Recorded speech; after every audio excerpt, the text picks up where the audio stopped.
Hai teman-teman, hari ini kita akan membahas sesuatu yang seru banget nih, public speaking. Kalau dengar kata-kata itu, apa sih yang langsung kalian bayangkan? Mungkin berdiri di atas panggung berbicara di depan ratusan orang, atau mungkin kalian malah langsung grogi duluan. Tenang aja, itu semua normal banget. Tapi, coba kita bahas lebih dalam. Kenapa sih public speaking itu penting? Apalagi buat kita yang masih muda. Pada episode Nyala Kelas hari ini, kita akan membahas tentang cara-cara mengembangkan skills public speaking. Simak full videonya.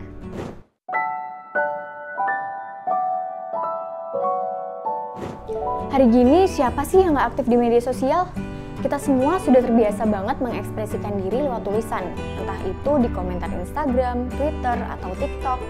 Tapi pernah nggak kalian berpikir, bagaimana kalau kemampuan kalian mengekspresikan diri ini bisa diterjemahkan ke cara berbicara yang efektif dan menarik di depan orang lain atau bahkan di depan kamera?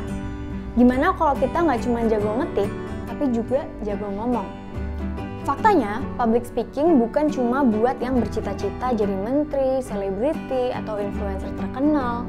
Setiap orang, apapun profesinya nanti, butuh kemampuan ini. Kenapa?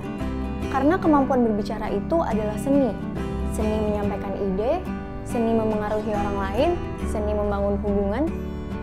Bayangin aja, kalau kamu kerja di kantor, kemampuan berbicara bikin kamu bisa menjelaskan ide-ide kamu dengan jelas ke tim atau ke bos kamu. Kalau kamu seorang pebisnis, kamu butuh public speaking untuk menarik perhatian klien.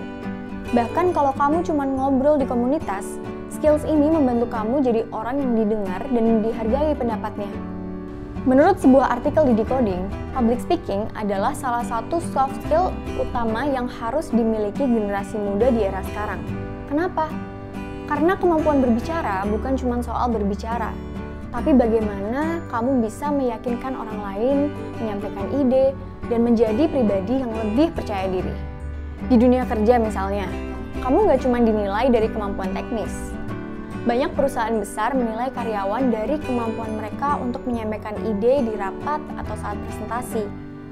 Bahkan, di kehidupan sehari-hari, public speaking membantu kita lebih berani berbicara di komunitas, menyampaikan pendapat, atau bahkan memecahkan masalah di tengah diskusi. Menurut ISQ Training, salah satu alasan banyak anak muda sulit mengungkapkan pendapat adalah karena rasa takut dan rasa malu. Takut salah, takut dihakimi, atau bahkan takut nggak didengar. Nah, public speaking adalah cara untuk mengatasi rasa takut itu. Dengan belajar berbicara, kita bisa membangun kepercayaan diri dan keberanian untuk bersuara. Di sisi lain, menurut LSPR, public speaking juga meningkatkan kemampuan berpikir kritis. Saat kita menyusun argumen atau berbicara, kita belajar untuk memilah informasi yang penting, menyusunnya secara logis, dan menyampaikannya dengan cara yang menarik. Nah, kita udah setuju nih kalau public speaking itu penting banget ya. Tapi belajar hal baru itu kadang bikin bingung harus mulai dari mana. Tapi tenang, aku punya beberapa tips yang gak cuma teoretis, tapi juga praktis untuk kamu coba. Yuk kita bahas lebih mendalam, langkah demi langkah, biar gak cuma tahu, tapi juga bisa langsung kalian terapkan. Yang pertama, kenali audiensmu lebih dalam. Sebelum mulai bicara, penting untuk mengenali siapa audiensmu. Apakah mereka teman sebaya, rekan kerja, atau orang yang baru pertama kali kamu temui. Cobalah pelajari latar belakang mereka, apa yang mereka butuhkan, dan apa yang mereka harapkan dari pembicaraanmu. Ini penting supaya kamu bisa memilih bahasa, gaya, dan nada bicara yang tepat. Misalnya, kalau audiens kamu adalah anak-anak, gunakan cerita atau contoh yang sederhana dan menyenangkan. Sebaliknya, kalau berbicara di depan profesional, gunakan bahasa yang lebih formal dan data yang relevan. Ketika kamu memahami audiens, kamu sebenarnya sedang membangun jembatan komunikasi. Pesan yang kamu sampaikan lebih mudah diterima karena relevan dengan mereka. Misalnya, kalau audiensmu peduli soal lingkungan, tambahkan elemen seperti kisah inspiratif tentang pelestarian alam. Hal ini membuat pembicaraanmu terasa lebih personal dan berkesan. Ingat, komunikasi yang berhasil selalu dimulai dari empati terhadap siapa yang mendengarkan. Kedua, rancang pesanmu dengan jelas dan terstruktur. Salah satu kesalahan umum dalam public speaking adalah berbicara tanpa arah yang jelas. Pesan yang ingin disampaikan jadi berantakan dan audiens kehilangan fokus. Maka sebelum kamu mulai berbicara, pastikan kamu sudah merancang struktur pembicaraanmu. Mulailah dengan pembukaan yang menarik, seperti cerita singkat, pertanyaan retoris, atau data yang mengejutkan. Lalu sampaikan isi utama dengan poin-poin yang jelas dan mendukung pesanmu. Menyusun kerangka ini juga membantu kamu tetap tenang dan fokus saat berbicara. Dengan kerangka yang kuat, kamu nggak akan mudah teralihkan atau bingung harus bicara apa selanjutnya. Artikel dari LSPR bahkan menekankan bahwa struktur yang baik menciptakan alur cerita yang logis dan memudahkan audiens untuk memahami pesan yang kamu sampaikan. Jangan lupa tambahkan elemen pendukung seperti gambar, statistik, atau kutipan yang relevan untuk memperkuat argumenmu. Yang ketiga, latihan secara konsisten. Latihan adalah kunci utama untuk menguasai public speaking. Nggak ada orang yang langsung jago bicara tanpa latihan, bahkan pembicara profesional sekalipun. Mulailah dari yang kecil, misalnya berbicara di depan cermin atau merekam dirimu sendiri. Perhatikan bagaimana ekspresi wajah, intonasi, dan bahasa tubuhmu. Ini membantu kamu menyadari bagian mana yang perlu kamu perbaiki. Selain itu, coba latihan di depan teman-teman atau keluarga. Minta mereka memberi masukan secara jujur tentang apa yang bisa ditingkatkan. Semakin sering kamu latihan, semakin percaya diri kamu saat berbicara di depan audiens yang lebih besar. Ingat ya, latihan bukan hanya soal menghafal materi, tapi juga membangun kebiasaan berbicara dengan jelas dan percaya diri.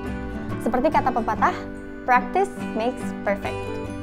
Yang keempat, manfaatkan bahasa tubuh yang efektif. Tahu nggak, komunikasi bukan hanya soal kata-kata. Menurut penelitian, 55% dari pesan yang kita sampaikan ditentukan oleh bahasa tubuh. Artinya bagaimana kamu berdiri, bergerak, dan berekspresi memengaruhi cara audiens memahami pesanmu. Berdirilah dengan tegap, gunakan gerakan tangan yang alami, dan jangan lupa tersenyum. Kontak mata juga penting banget. Ini adalah cara sederhana untuk membangun koneksi dengan audiens. Jangan terlalu fokus pada satu orang saja, tapi pandanglah audiens secara bergantian. Selain itu, hindari gerakan yang berlebihan, seperti menggoyangkan kaki atau memainkan tangan, karena itu bisa mengganggu perhatian audiens. Dengan bahasa tubuh yang tepat, kamu akan terlihat lebih percaya diri dan audiens akan lebih tertarik untuk mendengarkan. Yang kelima, berani untuk salah dan gagal. Banyak orang yang takut salah bicara di depan umum karena takut salah. Padahal kesalahan adalah bagian dari proses belajar. Jangan takut buat gagal, karena dari situlah kamu akan belajar dan berkembang. Kalau kamu salah bicara, jangan panik. Tarik nafas, perbaiki, dan lanjutkan pembicaraanmu. Audiens gak akan terlalu memperhatikan kesalahan kecil selama kamu tetap tenang dan percaya diri. Artikel dari ISQ Training bahkan menyebutkan bahwa kegagalan adalah guru terbaik. Semakin sering kamu mencoba, semakin kamu tahu apa yang perlu kamu tingkatkan. Jadi anggap setiap kesempatan bicara sebagai latihan untuk menjadi lebih baik. Dan ingat, keberanian untuk mencoba adalah langkah pertama menuju kesuksesan. Jangan biarkan rasa takut menghalangimu untuk berkembang.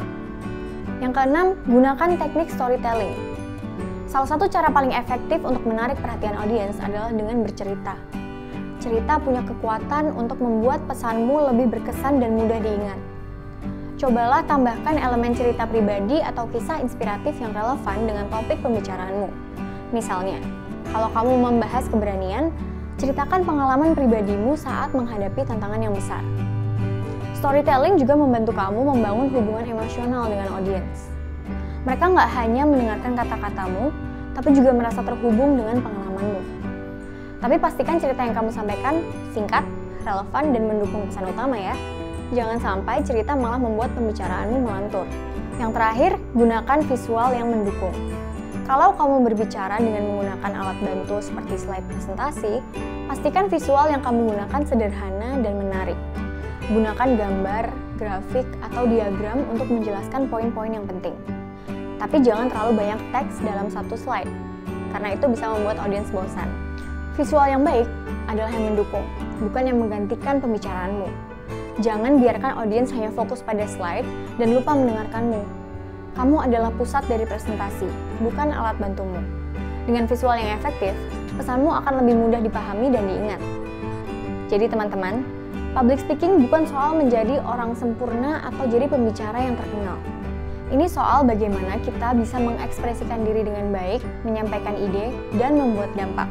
Di era yang serba cepat ini, di mana kita sering berkomunikasi lewat teks, kemampuan berbicara dengan efektif jadi aset yang sangat berharga. Mulailah dari hal yang kecil. Coba bicara di depan teman-temanmu, sampaikan pendapat di kelas, atau ikut komunitas yang mendukung pengembangan diri. Setiap langkah kecil ini akan membawa kamu lebih dekat untuk menjadi komunikator yang hebat. Karena siapa tahu, suara kamu bisa aja mengubah dunia. Jadi ayo kita mulai belajar public speaking hari ini. Bukan untuk jadi menteri atau selebriti, tapi untuk jadi versi terbaik dari diri kamu sendiri.